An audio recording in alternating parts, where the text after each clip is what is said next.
Okay, खुशी भी वापस कनेक्ट हो गए हैं। चलिए, तो मीनिंग 6 to 7 लाइन में आ जाएंगे मीनिंग, ठीक है। तो अगर आप लोगों ने नहीं लिखा है तो इतनी जगह छोड़ देना। आपका जो टाइप्स है, टाइप्स जो रेस्ट पेज है, मतलब कम से कम 12 से 15 लाइन में आपके टाइप्स आ जाएंगे पूरे के पूरे। और मेथड्स में आप लोगों ने अगर पहले के 2 मेथड लिखे होंगे, कौन कौन से, एक रैंक डिफरेंशिएट मेथड और एक प्रोडक्ट मूवमेंट मेथड, आपने ये 2 अगर लिख लिया है तो अच्छी बात है। और अगर नहीं लिखा है तो पहले तो ये 2 मेथड आप लोगों के नाम, ठीक है, लिख लेना। अगर नहीं लिखा है तो सेम रैंक डिफरेंशिएट मेथड और दूसरा रैंक डिफरेंस मेथड और product movement method. Product movement, एक मिनट, प्रोडक्ट मूवमेंट मेथड,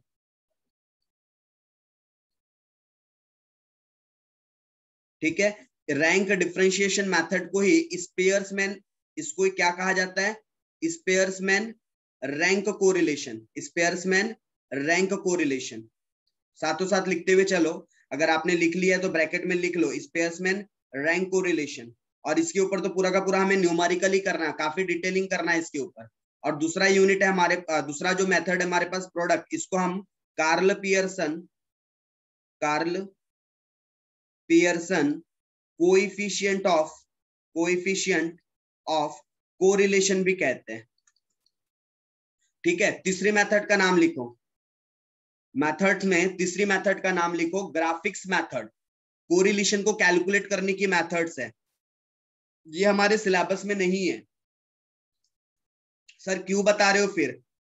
आपको पता होना चाहिए कि ग्राफिक्स मेथड भी एक मेथड होती है जिसमें ग्राफिकल रिप्रेजेंटेशंस दिए जाते हैं। मतलब यहाँ पर हम रिलेशन ग्राफिकल रिप्रेजेंटेशंस के थ्रू हम देखते हैं कि लीनियर रिलेशन है, एक ही लाइन में रिलेशन है, या रिलेशन स्केटर्ड फॉर्म में है, कैसे रिलेशन है वो हम ग्राफिकल मेथड के थ्रू देखते हैं। तो हमारे सिलेबस में नहीं है, हम बहुत ज्यादा डिटेल डिस्कशन नहीं कर रहे इसका, ठीक है। तो एक हो गया ग्राफिकल मेथड। उसके अलावा आपके पास एक और मेथड होती है जिसे हम डॉट डायग्राम मेथड भी कहते हैं। ग्राफिकल और डॉट डायग्राम दोनों में हमें चार्ट्स प्रिपेयर करने पड़ते हैं। तो नेक्स्ट एक और मेथड होती है जिसका नाम है डॉट डायग्राम मेथड, या इसी मेथड का एक और नाम है, इसी को स्कैटर्ड डायग्राम मेथड भी बोलते हैं। मतलब फैला हुआ, जो डॉटेड्स रहेंगे ना, फैले रहेंगे, स्कैटर्ड। मैं सिर्फ नाम लिखवा रहा हूं, अभी समझा नहीं रहा हूं इन चीजों के बारे में, क्योंकि हमको सिलेबस में ये 2 स्टार्टिंग के जो 2 मेथड है वो पढ़ना है। Scattered diagram method. उसके बाद हमारे पास नेक्स्ट और एक मेथड है सॉल्व करने के लिए, 5वीं मेथड है हमारे पास coefficient of concurrent deviation. Coefficient of concurrent deviation method.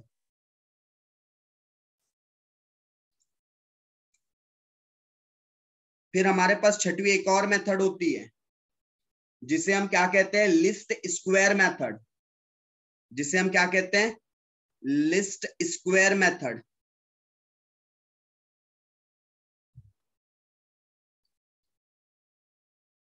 हमारे पास इसके अंदर जो प्रोडक्ट मूवमेंट है ना, कार्ल पियर्सन वाला, इसके अंदर हम एक और मेथड पढ़ेंगे, बाइवेरिटिव टेबल मेथड। इसके अंदर हम एक चीज और पढ़ेंगे, बाइवेरिटिव टेबल मेथड।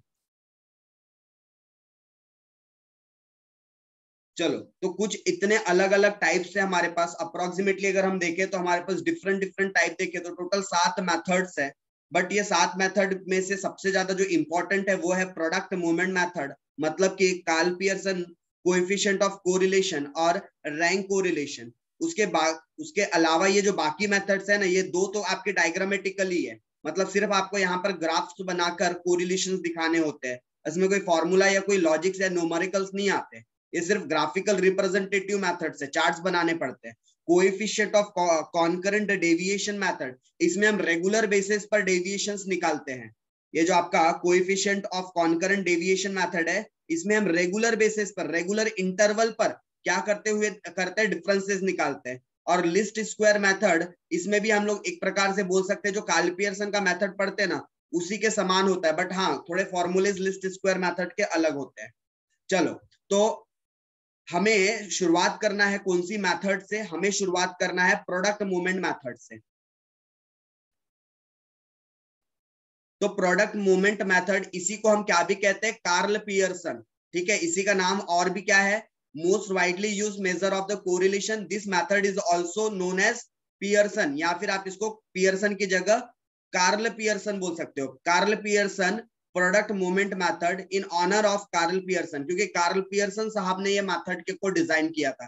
हालांकि कोरिलेशन को डेवलप करने का क्रेडिट किससे जाता है? नाम बताइए, कोरिलेशन किसने डेवलप किया है? वॉइस नहीं आई। Francis Galton. Francis Galton. Francis Galton ने कब किया था? कब किया था? 1885। 1885 में। Very good. ठीक है, 1885 में फ्रांसिस गैल्टन ने क्या किया था? ये मेथड को डेवलप्ड किया था। करेक्ट। बट कार्ल पियर्सन साहब ने कोएफिशिएंट के बारे में बताया। कार्ल पियर्सन ने क्या बताया? कोएफिशिएंट ऑफ कोरिलेशन के बारे में बताया कि दो चीजों के बीच में अगर रिलेशन देखना है तो हम किस तरीके से किसी दो चीजों का रिलेशन चेक कर सकते हैं। ये बताया किसने? कार्ल पियर्सन साहब ने। और इनकी थ्योरी बहुत ज्यादा पॉपुलर हुई।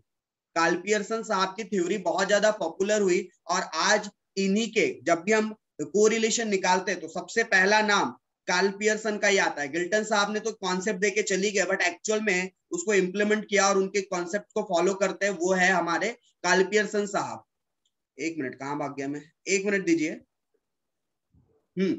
और इसको the coefficient of correlation computed by the method is known as the product movement coefficient of correlation और Karl Pearson correlation coefficient.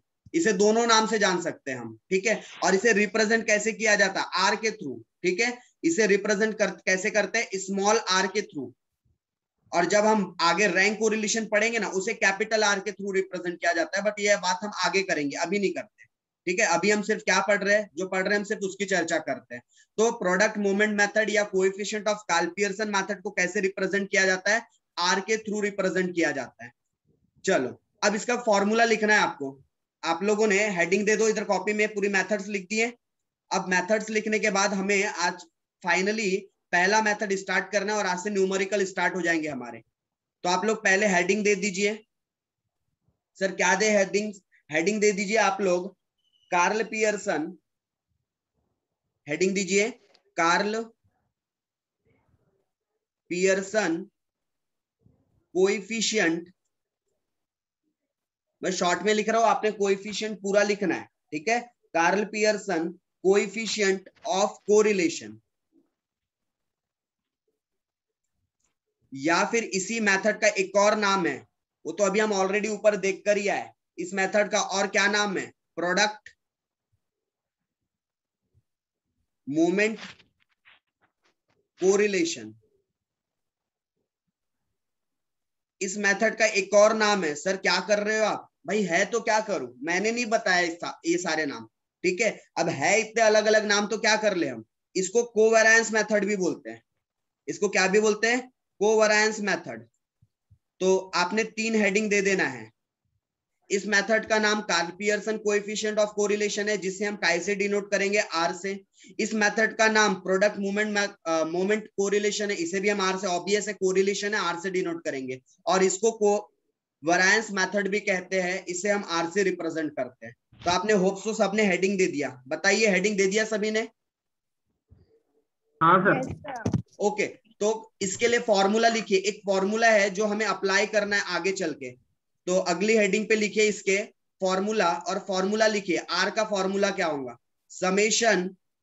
Summation dx into n minus summation dx into summation dy। Sir क्या होता है formula? समझाऊंगा, चिंता ना करो। ठीक है, फिर under root summation dx square into n minus summation dx whole square. Then फिर माइनस का symbol, and again same thing. ये जो आपने फॉर्मूला लिखा है ना, ये वाला सेम थिंग, बट अब ये किसके लिए अप्लाई होगा? वाई टर्म्स के लिए।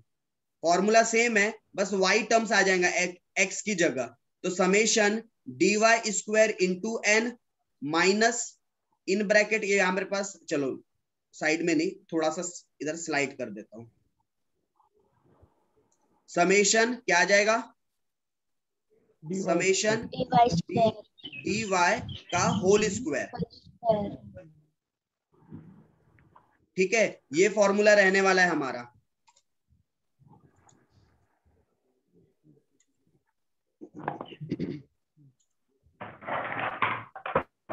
ओके, आप लोगों को प्रॉपरली दिख रहा है अभी स्क्रीन पर, देखिए। हाँ सर। ओके, तो ये फॉर्मूले का यूज होगा, बट से फॉर्मूले का मतलब क्या है, देखो फॉर्मूले का पहले आपको मतलब समझा देता हूँ, एक एक वर्ड का मतलब यहाँ पर पहले आपको क्लियर कर देता हूँ। तो सबसे पहले यहाँ पर हम बात करते हैं समेशन dx dy का मतलब क्या होता है। तो d का मतलब यहाँ पर होता है डेविएशन से, मतलब हमें क्वेश्चन में दो सीरीज दी जाएगी, बोलने का मतलब हमारे पास दो अलग अलग वेरिएबल्स होंगे, हमारे पास दो अलग अलग डेटा होगा, ठीक है। अब उस डेटा में, जैसे एक एग्जांपल आपको दिखाने के लिए मैं एक एग्जांपल दिखाता हूं, जैसे हमारे पास ये दो अलग अलग डेटा है, कौन कौन सा डेटा है, मेरे पास कोई तो भी सब्जेक्ट है जिसमें दो टेस्ट के मार्क्स के बीच में मुझे रिलेशन देखना है, पहले टेस्ट में क्या मार्क्स स्कोर हुए थे और दूसरे टेस्ट में, तो मेरे पास दो डेटा है सेम ग्रुप का, तो एक डेटा को मैं x मान लेता हूं, दूसरे डेटा को मैं y मान लेता हूं, ठीक है। तो x और y क्या डिनोट करते हैं, इस सीरीज को डिनोट करते हैं। फिर सर d क्या है, d हम आगे सीखेंगे, हम डेविएशन निकालते हैं, डेविएशन मतलब होता है डिफरेंस, डेविएशन का मतलब क्या होता है, डिफरेंस, तो हम आगे चल के डिफरेंस निकालते हैं और उस डिफरेंस को डिनोट करते हैं d से, और क्योंकि ये डिफरेंस x सीरीज से निकला होता है इसलिए इसको डिनोट किया जाता है dx से। और वैसे ही सेम हम कुछ डेविएशन निकालेंगे और इस डेविएशन कहां से निकाले हैं, y सीरीज से, इसलिए इसको डिनोट करते हैं dy से। तो dx और dy क्या होता है, तो डेविएशन होता है, ये क्या होता है, ये डेविएशन जो x सीरीज और y सीरीज से निकलता है, डिफरेंस। सर कैसे निकालते हैं, सीखेंगे, चिंता ना करो, ठीक है, ये चीज भी सीखेंगे। तो समेशन dx और dy कैसे निकलेगा, तो आपको ये निकालना होगा dx इंटू dy करके, और इसका मतलब क्या होता है, इसका मतलब होता है sum of deviation, sum of deviation from product of dx and dy। Sir क्या लिखे, समझाओ एक बार। मैंने लिखा कि समेशन dx dy कैसे निकालते हैं, तो समेशन dx dy निकालने का तरीका है, मैं dx मतलब डेविएशन फ्रॉम x और dy मतलब डेविएशन फ्रॉम y, इन दोनों को आपस में मल्टीप्लाई कर दूंगा और मल्टीप्लाई करने के बाद इनकी टोटल निकाल दूंगा, तो मुझे समेशन dx dy मिल जाएगा। तो वही चीज मैंने यहाँ वर्ड्स में लिख दिया, मैंने वर्ड्स में क्या लिख दिया, मैंने वर्ड्स में लिख दिया sum of deviation from product of x and y, जो भी x और y के मल्टीप्लीकेशन से आंसर आएगा उसका सम कर देंगे, जोड़ देंगे, तो हमें क्या मिल जाएगा, समेशन dx dy। एक अभी एक न्यूमेरिकल करेंगे, उससे क्लियर हो जाएगा, ठीक है। दूसरी चीज फॉर्मूले में हमारे पास आने वाली है क्या, समेशन dx, अगली चीज क्या आने वाली है फॉर्मूले में, समेशन dx, मैं n को आखिरी में बताता हूं, ठीक है, मैं n को आखिरी में एक्सप्लेन करता हूं। समेशन dx क्या है, तो समेशन dx होता है डेविएशन फ्रॉम x सीरीज, आपने x सीरीज से कुछ तो डेविएशन निकाला है, कैसे करेंगे इसमें, हम कैसे निकालेंगे, हम x सीरीज में से क्या करेंगे, फ्रॉम x सीरीज हम अज्यूम्ड करेंगे कोई वैल्यू को, कोई भी एक वैल्यू को हम अज्यूम्ड करेंगे, हम अज्यूम्ड मीन निकालेंगे, मीन मतलब इस सीरीज में से हम कोई भी एक आध वैल्यू को पकड़ लेंगे और मान के चलेंगे कि वो मीन है, हम x सीरीज से कोई एक वैल्यू को क्या मान लेंगे कि वो मीन है, और उस मीन को नाम देंगे अज्यूम्ड मीन, और फिर क्या करेंगे, x सीरीज में से इस अज्यूम्ड मीन को माइनस करेंगे, मैं अज्यूम्ड मीन को कैसे डिनोट कर रहा हूं, a से, तो मुझे समेशन और उसका फिर सम कर देंगे, ये जो डेविएशंस आएगा इस डेविएशन का क्या कर देंगे, सम कर देंगे, जोड़ देंगे, तो मुझे क्या मिल जाएगा, समेशन dx। यही सेम काम हमें किसके लिए भी करना है, समेशन dy के लिए भी। जो लिखते जा रहे हो प्लीज साथों साथ आप लोग भी लिखते हुए चलो। समेशन डीवाई कैसे निकलेगा? तो समेशन डीवाई का मतलब होता है डेविएशन फ्रॉम वाई सीरीज। हमने जो हमारे पास दो वेरिएबल्स थे, तो दो वेरिएबल में जो वाई सीरीज है उसका डेविएशन। तो वाई सीरीज से हम क्या करेंगे, कोई एक वैल्यू को अज्यूम कर लेंगे। वाई सीरीज से हम क्या कर लेंगे, कोई एक वैल्यू को अज्यूम्ड कर लेंगे, assumed mean.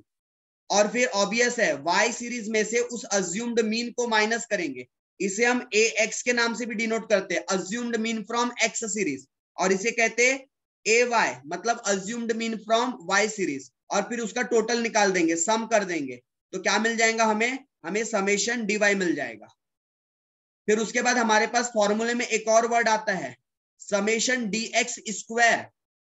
Sir dx square मतलब क्या? जो हमने डेविएशन निकाला था, डेविएशन फ्रॉम एक्स सीरीज, हमने एक्स सीरीज से जो डेविएशन निकाला है जिसे हम डीएक्स कहते हैं, तो ये डीएक्स का आपको क्या करना है, स्क्वायर करना है। मतलब डीएक्स इंटू डीएक्स करोगे तो क्या मिल जाएगा आपको, डीएक्स स्क्वायर। मतलब सिंपल आपको इस डीएक्स का स्क्वायर निकालना है। जैसे 2 इंटू 2 करो तो 4 आता है, 3 इंटू 3 करो तो 9 आता है, 4 इंटू 4 करो तो 16 आता है। वैसे ही जो भी डीएक्स की वैल्यू होंगी उसको 2 बार मल्टीप्लाई करना, तो स्क्वायर का आंसर आ जाएगा आपका।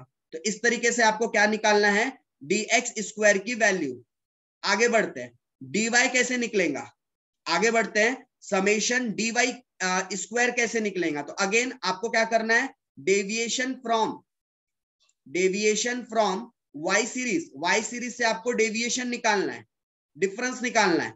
जो आपके पास डीवाई जो आपने निकाल के रखा है उसका अगेन स्क्वायर कर दोगे, मतलब डीवाई इंटू डीवाई कर दोगे तो आपको डीवाई स्क्वायर मिल जाएगा।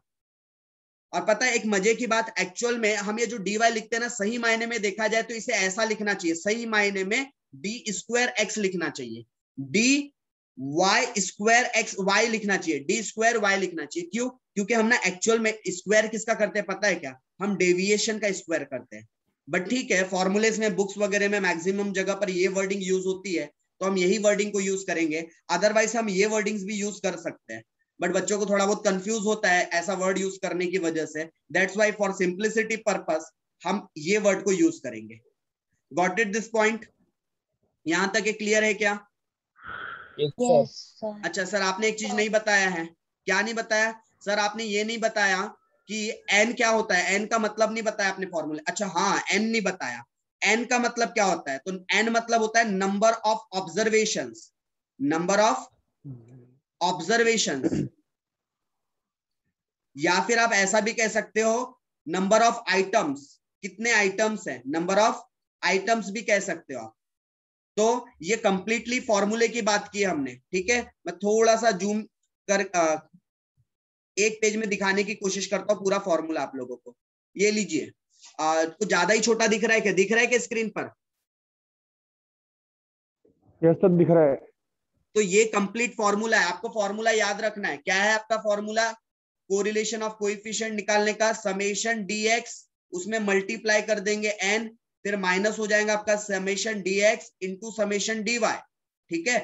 पहले उसके बाद फिर under root summation dx square into n minus summation dx का होल स्क्वायर, फिर माइनस, फिर second under root summation dy square into n minus summation dy का होल स्क्वायर। तो ये आपका फॉर्मूला अप्लाई होगा। एक छोटा सा प्रॉब्लम करके देखते हैं इसके लिए, ठीक है। हम छोटा सा एक प्रॉब्लम करते हैं, आ जाते हैं इस प्रॉब्लम पर। एक छोटे से ये एग्जांपल लिखो तो आप लोग अपने कॉपी पे जल्दी से, सारे लोग एक एग्जांपल लिखो ये वाला।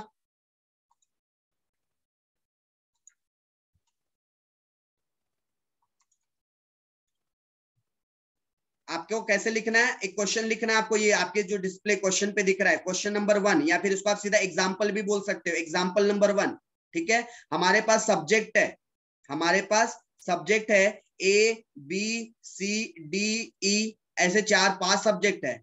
और हमको टेस्ट 1 में कुछ स्कोर हो रहा है, 5 मार्क, 3 मार्क, 2 मार्क, 8 मार्क और 6 मार्क। और हमें टेस्ट 2 में स्कोर हो रहा है 12 मार्क्स, 15 मार्क्स, 11 मार्क्स, 10 मार्क्स और 18 मार्क्स। ये मेरा क्वेश्चन है। आपको बोलता है फाइंड करो, आपको क्या बोलता है, find out the coefficient of correlation, coefficient of correlation by Karl Pearson, by Karl Pearson. Karl Pearson method से आपको कोएफिशिएंट ऑफ कोरिलेशन निकालना है, ठीक है। तो कैसे निकालेंगे, चलिए सॉल्यूशन पर आइए। इसका आपको क्या करना है, आपको कोएफिशिएंट ऑफ कोरिलेशन निकालना है। तो उसके लिए आप सबसे पहले टेबल प्रिपेयर करोगे, बिकॉज जो हमें फॉर्मूलेस के लिए वैल्यू चाहिए हम वो वैल्यूज निकालेंगे, ठीक है। तो सबसे पहले हमारे पास ये सब्जेक्ट्स है, तो हम सब्जेक्ट्स के कॉलम लिख लेंगे, नाम लिख लेंगे। हालांकि ये कॉलम हमारे लिए रेलेवेंट नहीं है, A B C D E, ये सब्जेक्ट, ये कॉलम मेरे लिए उतना रेलेवेंट नहीं है। फिर उसके पास मेरे पास है टेस्ट फर्स्ट टेस्ट में जो मार्क्स आए हैं वो कितने कितने आए हैं, 5, 3, 2, 8, 6। अब हमें क्या करना है, इस सीरीज से कोई भी एक वैल्यू को अज्यूम करना है, और अज्यूम करने के बाद dx निकालना है। अज्यूम करने के बाद क्या निकालना है, dx, और dx निकालने के बाद उसका स्क्वायर कर देंगे तो क्या निकल जाएगा, dx स्क्वायर। क्या निकल जाएगा, dx स्क्वायर। फिर हमें लेना है दूसरी सीरीज। अच्छा, ये सीरीज को हमने नाम दिया है x, ये जो टेस्ट 1 है ना, इसे हम नाम देते हैं x सीरीज। और जो टेस्ट 2 है इसे हम नाम देते हैं y सीरीज, क्योंकि दो अलग अलग सीरीज है तो दोनों को अलग अलग नाम दिया जाएगा। तो y सीरीज में क्या डेटा है, एक मिनट मैं ये ऐसे लाइन खींच लेता हूं ताकि लाइन इधर उधर ज्यादा जाए ना। ओके, y सीरीज की वैल्यू फटाफट लिखिए, 12, 15, 11, 10, 18। और अगेन इसमें भी हम आगे क्या कैलकुलेट कर लेंगे, सेम वही चीज, dy। आगे क्या कैलकुलेट कर लेंगे, dy,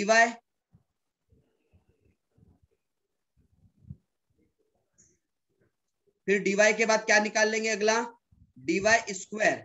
और इसके बाद एक और चीज निकालनी होगी, क्या निकालनी होगी इसके बाद, तो इसके बाद हमें निकालना होगा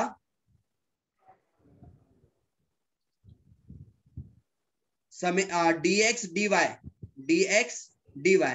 तो इतने कॉलम्स आपको बनाने हैं, ठीक है, इतने कॉलम्स आपको बनाने हैं। चलो एक एक करके पहले x सीरीज से जल्दी से डेटा निकालते हैं।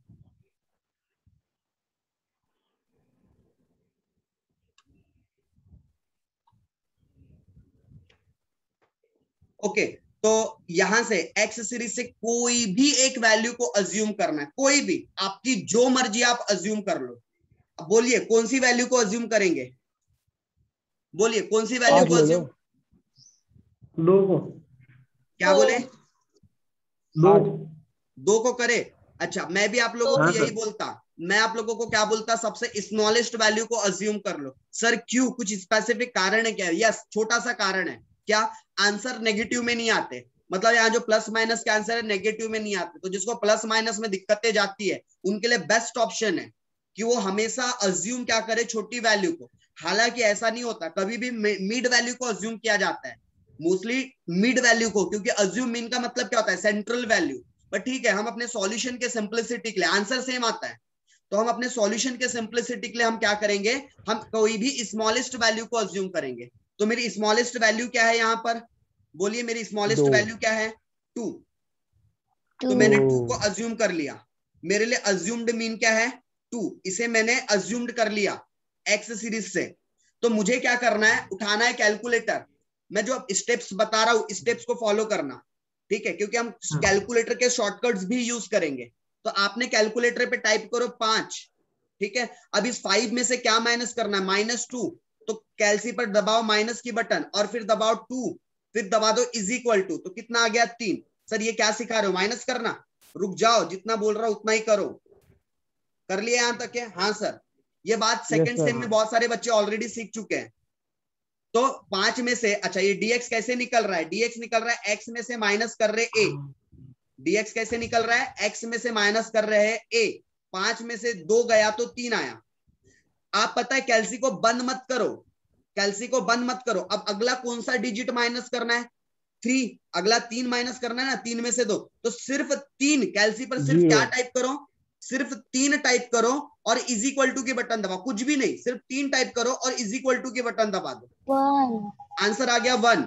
1 ठीक है, आंसर आ गया 1। फिर आप कैलसी पर कुछ नहीं, दूसरी कोई बटन नहीं प्रेस करना, बस जो वैल्यूज को माइनस करना है सिर्फ वो वैल्यूज को टाइप करो और इज इक्वल टू के बटन दबाओ। अगला 2 और फिर इज इक्वल टू, कितना आ गया 0। 0 फिर वैसा ही अगला कौन सा डिजिट है 8, तो 8 6 और इज इक्वल टू, यानी आपने दूसरा कुछ दबाना ही नहीं है। कितना आ गया 8 में से 2 जाता है तो कितना आता है 6। और फिर अगला है 6, तो 6 सॉरी मेरे गलती से मल्टीप्लाई दब गया, दिखा नहीं उल्टे साइड में। ठीक है, आपको क्या दबाना था 6 और इज इक्वल टू के, वो 36 गलती से आ गया है, 36 नहीं आएगा आंसर, कितना आएगा 4 आएगा। वो गलती से यहाँ पर ये 6 की जगह मेरे हाथ से ये मल्टीप्लीकेशन की बटन प्रेस हो गया, आपको दिखाने के चक्कर में मुझे इसका बैक साइड दिख रहा था। चलो, तो आप लोगों ने क्या करना है, सिंपली 5 में से एक बार आपने -2 कर दिया, इज इक्वल टू दबा दिया, फिर 3 इज इक्वल टू दबा दिया, फिर 2 इज इक्वल टू दबा दिया, फिर 8 इज इक्वल टू दबा दिया और फिर 6 इज इक्वल टू दबा दिया। तो आपको इंडिविजुअली आंसर मिल गए। और उसके बाद आपने जीटी की बटन दबा देना। जीटी क्या करता है, ग्रैंड टोटल लाता है। तो आपको किसकी टोटल मिल जाएंगी, आपको ये कॉलम की टोटल मिल जाएंगी, मतलब आपको समेशन dx मिल जाएगा। मैं थोड़ी सी थिकनेस बढ़ा रहा हूं, आपको क्या मिल जाएगा, आपको समेशन dx मिल जाएगा। समेशन dx कितना आ रहा है, समेशन dx 14। ठीक है, फिर उसके बाद आपको अगला क्या करना है, स्क्वायर निकालना है। अगला क्या करना है, स्क्वायर। तो चलो स्क्वायर भी कैसे निकालेंगे, 3 इंटू इज इक्वल टू, जितना मैं बोल रहा हूं कैलसी पर उतना करते चलो। क्या किया हमने, 3 इंटू इज इक्वल टू, तो 3 का स्क्वायर आ गया 9। बिना कुछ दूसरा छेड़े, बिना कुछ दूसरा छेड़े अगला क्या, किसका स्क्वायर निकालना है, 1 का। तो 1 इंटू इज इक्वल टू, बिना कुछ दूसरी बटन को छेड़े आपने सेम काम करना है। कितना आ गया 1। 0 का स्क्वायर कितना आएगा 0, टाइम पास मत करो निकाल के। अगला 6 का स्क्वायर कितना आता है, 6 into is equal to 36। Same 4 का स्क्वायर निकालना है, 4 16 इंटू इज इक्वल टू 16। ठीक है, अब अगेन ग्रैंड टोटल की बटन प्रेस कर दो, जीटी 62। ठीक है, तो आपको सीधा इसका सम मिल जाएगा। तो आपका जो टोटल मारने का टाइम है वो बच जाएगा। समेशन dx स्क्वायर कितना आता है 62। आप लोग एक बार इंडिविजुअली मार के देख सकते हो टोटल। फिर उसके बाद सेम काम dy के लिए करना है। तो dy बताइए, y सीरीज में से कोई एक आध वैल्यू को अज्यूम कर लेते हैं, बोलिए कौन सी वैल्यू को अज्यूम करें। 15। क्या बोले, 15 को अगर अज्यूम करेंगे तो आंसर नेगेटिव में आएगा, कोई दिक्कत नहीं है, मैं अज्यूम कर लूंगा 15, लेकिन आंसर नेगेटिव में आएगा। तो मेरी पर्सनली सजेशन होगी कि आपने कभी भी स्मॉलेस्ट वैल्यू को अज्यूम करना, ताकि आपका कोई भी आंसर नेगेटिव में ना आए। नहीं तो आपको प्लस माइनस के झंझट, मतलब ठीक है वो भी चीजें आसान है, कोई बहुत बड़ी बात नहीं है, बट नेगेटिव वाले रोल से बचना है तो स्मॉलेस्ट वैल्यू को अज्यूम करो। ठीक है, अभी अगर हम नेगेटिव भी लेना चाहे तो ले सकते हैं। एक काम करो, जिसने 15 बोला ना वो 15 लेकर सॉल्व करे, मतलब 12 में से 15 माइनस करना, 15 में से 15 माइनस करना, 11 में से 15 माइनस करना, 10 में से 15 माइनस करना, 18 में से भी 15 माइनस करना। कुछ आंसर पॉजिटिव आएंगे, कुछ आंसर नेगेटिव आएंगे। ठीक है, बट मैं स्मॉलेस्ट वैल्यू ले रहा हूँ। ठीक है, और कोशिश आप लोगों ने भी हमेशा आंसर निकालते समय स्मॉलेस्ट, ताकि नेगेटिव का आंसर अवॉइड हो सके। चलो, तो फिर से वही सेम काम, अब मैं फटाफट करूं क्या थोड़ा, समझ में आ गया ना dy कैसे निकालना है। 2 5 1 0 8 और इसका स्क्वायर कितना आ जाएगा 4 25 1 0 64। सर टोटल निकाल लेते फटाफट टोटल, ये तो ओरली सॉल्व हो गया। 2 5 प्लस 1 प्लस 8 16 आती है इसकी टोटल। कितनी आती है, 60। और इस सेकंड वाले की कितनी आती है 64 plus 25 plus 4 plus 1 94। Summation dy square कितना आ गया 94। अब dx dy कैसे निकलेगा, तो dx dy कैसे निकलता है, dx और dy के को मल्टीप्लाई कर दो, तो ये रहा हमारा dx का कॉलम, ये रहा dy का कॉलम। 3 इंटू 2 करेंगे कितना आएगा 6, 1 इंटू 5 करेंगे कितना आएगा 5, 0 इंटू 1 करेंगे कितना आएगा 0, 6 इंटू 0 करेंगे कितना आएगा 0, 4 इंटू 8 करेंगे कितना आएगा 32, और टोटल मार दो summation d x d y कितना आ जाता है 5 5 10 11 11 और 33 43 32 प्लस 5 प्लस 6 43 43 आएगा। ओके बस अब सारी वैल्यूज मिल गई है, बस हमें क्या करना है वैल्यूज को रखना है फॉर्मूले में। तो सर फॉर्मूला क्या है, तो अगली आप हेडिंग दे दोगे। हाँ सर एक बार dx dy बताओ। dx dy कैसे निकला, ओके ये देखो हमने dx को मल्टीप्लाई किया dy के साथ, ठीक है 3 इंटू 2 कितना आएगा 6, 1 इंटू 5 क्या बोले, समझ गया ना। हाँ। अच्छा नजरों का धोखा होता है, आंखों में गड़बड़ हो जाती है कई बार, इसलिए थोड़ा संभल कर मल्टीप्लिकेशन वगैरह करे, थोड़ा देख दिखा के करे। कई बार गलती क्या होती है, हम ये वाले कॉलम से मल्टीप्लाई ना करते ये वाले कॉलम से मल्टीप्लाई कर देते हैं, या ये कॉलम ना लेते गलती से ये कॉलम हो जाता, वैसा नहीं करना बाबू, गलत हो जाएगा नहीं तो, ठीक है। चलो तो हम बात करते हैं अब आगे फॉर्मूले की। तो हमें क्या निकालना था, हमें कैलकुलेट करना है calculation of Karl Pearson coefficient of correlation, Karl Pearson coefficient of correlation.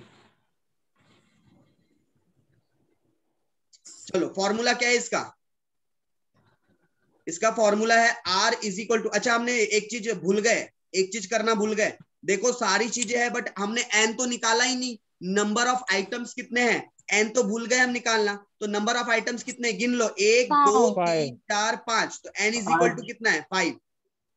और हमेशा याद रखना x सीरीज और y सीरीज में n हमेशा कॉमन रहेगा, अलग अलग नहीं हो सकता, क्योंकि हमें सेम ग्रुप ऑफ डेटा चाहिए, इसलिए दोनों ही जगह आपको 5 डेटा मिल रहा होगा, 1 2 3 4 एंड 5, ठीक है। चलो तो हमारे पास वैल्यू सारी आ गई है, बस फॉर्मूले में अब वैल्यू को रखना है।